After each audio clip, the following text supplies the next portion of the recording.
আমরা দেখেছিলাম ইরানের উপর আমেরিকার হানা। ইরানের 3টি পরমাণু কেন্দ্রে রীতিমতো হামলা চালায় আমেরিকা এবং 3টি পরমাণু কেন্দ্র গুঁড়িয়ে দেয়। সেই মার্কিন হামলার প্রত্যাঘাত করেছে ইরান।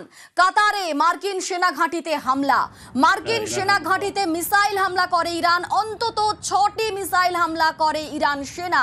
রাজধানী দোহা জুড়ে বিস্ফোরণের শব্দ বন্ধ করা হয় কাতারের এয়ার স্পেস। মধ্যপ্রাচ্যের সবচেয়ে বড় মার্কিন ঘাঁটি রয়েছে কাতারে। আগেই প্রত্যাঘাতের হুঁশিয়ারি সেনা উপদেষ্টার।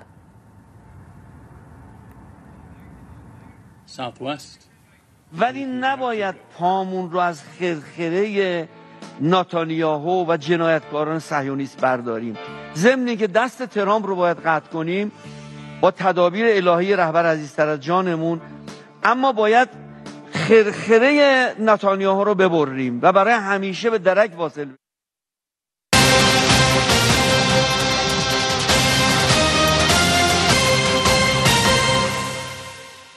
আর ইরানের এই হামলার নিন্দা করেছে কাতার। কাতারের সার্বভৌমত্বে আঘাত বলে দাবি, পাল্টা প্রত্যাঘাতের হুঁশিয়ারি কাতারের। ইরানের হামলা আটকানোর দাবি কাতারের, ইরানের মিসাইল ধ্বংস করার দাবি করছে কাতার। বিবৃতি দিয়ে এমনটাই দাবি কাতারের প্রতিরক্ষা মন্ত্রকের।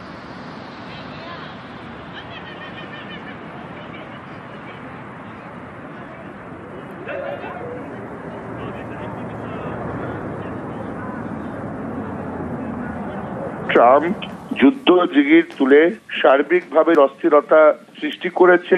ট্রাম্প মনে করছেন যে এই একতরফা সিদ্ধান্ত নিয়ে এবং আন্তর্জাতিক আইনকে বুড়ো আঙুল দেখিয়ে তিনি হয়তো জয়লাভ করবেন। ইরান অত সোজা রাষ্ট্র নয়, ইরানের সেনাবাহিনীও কিন্তু অত সোজা নয়। ইরান যথেষ্ট শক্তিশালী একটি রাষ্ট্র, কিন্তু যা হচ্ছে এটা অত্যন্ত দুর্ভাগ্যজনক এবং ক্ষতিকারক এই পৃথিবীর পক্ষে এই মুহূর্তে।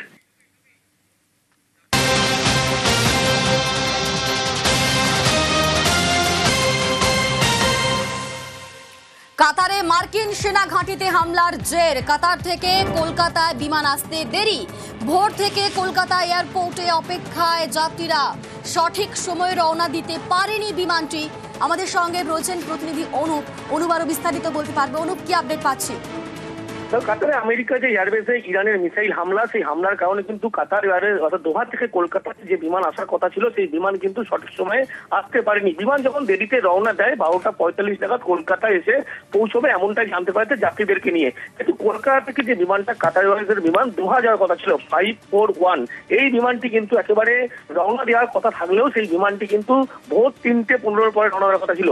কিন্তু বিমান আসতে না পারার কারণে কিন্তু যাত্রীরা লাউঞ্জে অপেক্ষা করতে হয়। এখনো পর্যন্ত কলকাতা এয়ারপোর্টের লাউঞ্জে তারা অপেক্ষা করছে, তারা আদতে যেতে পারবে কিনা সেই নিয়ে সংশয় হচ্ছে। তার কারণ যে বোর্ডিং পাস দেওয়া হয়েছিল, বিমান বলা হয়েছিল 12টার পরবর্তী সময় সেখানে কিন্তু রওনা দেবে, কিন্তু তার পরবর্তী এই মুহূর্তে 38 জনের বোর্ডিং পাস ক্যান্সেল করা হলো, তাদেরকে একটি হোটেলে রাখার সিদ্ধান্ত নেওয়া হচ্ছে।